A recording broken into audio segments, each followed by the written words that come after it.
Hello guys, good morning. Ngayong araw magluluto ako ng adobong pusit. Timplahan muna natin ang pusit. Paminta,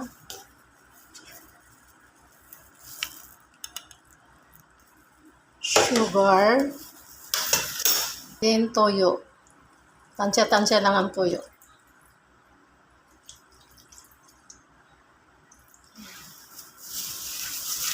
Kasi maganda yung adobong pusit. Titimplahan muna natin bago natin igisa.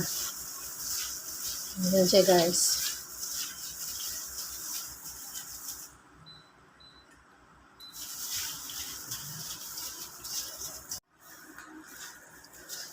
Naglagay pala ako ng 1 teaspoon na cornstarch para hindi matigas yung pusit.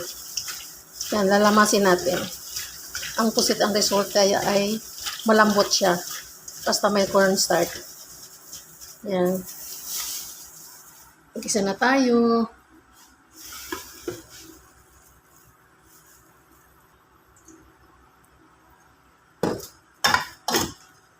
Katay ng luya.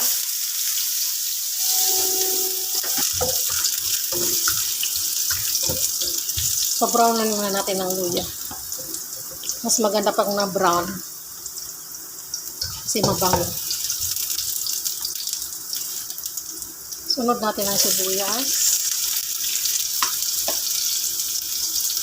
Sabay na rin natin ang bawang.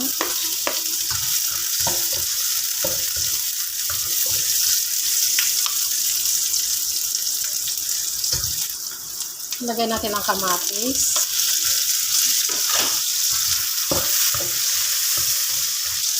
Lagay natin ang sili.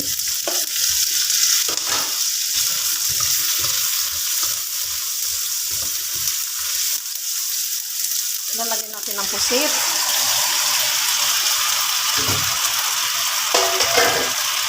Halukayin lang ng halukayin para hindi masunog.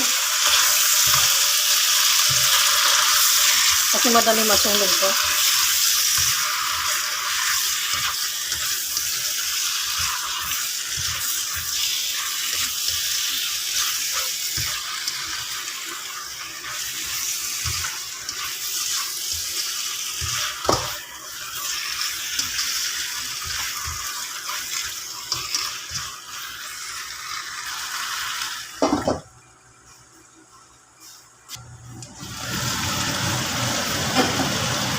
Lagay ako ng dark soy sauce.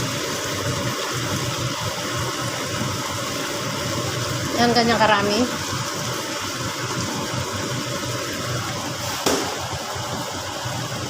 Pag wala naman kayong dark soy sauce, okay lang.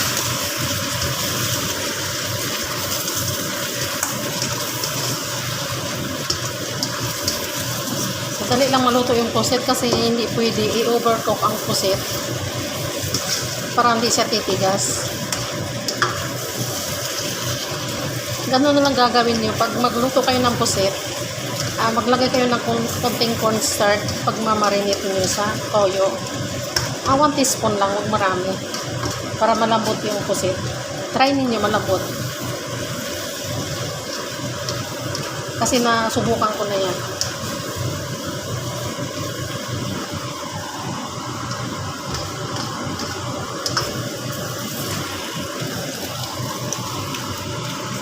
Malasa na. Lukahin bang.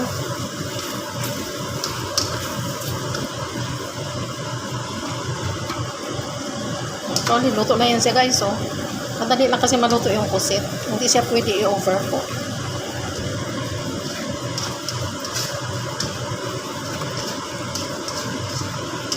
Hindi na ako maglagay ng asin kasi maalat na yung toyo.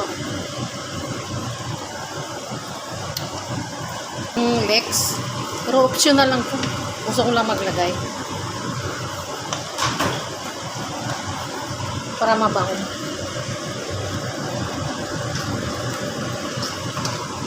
Ayan, luto na yan kayo guys. Luto na to. Madali lang maluto yung pusit. Thank you for watching. Bye-bye. Lunch to namin. Adobo.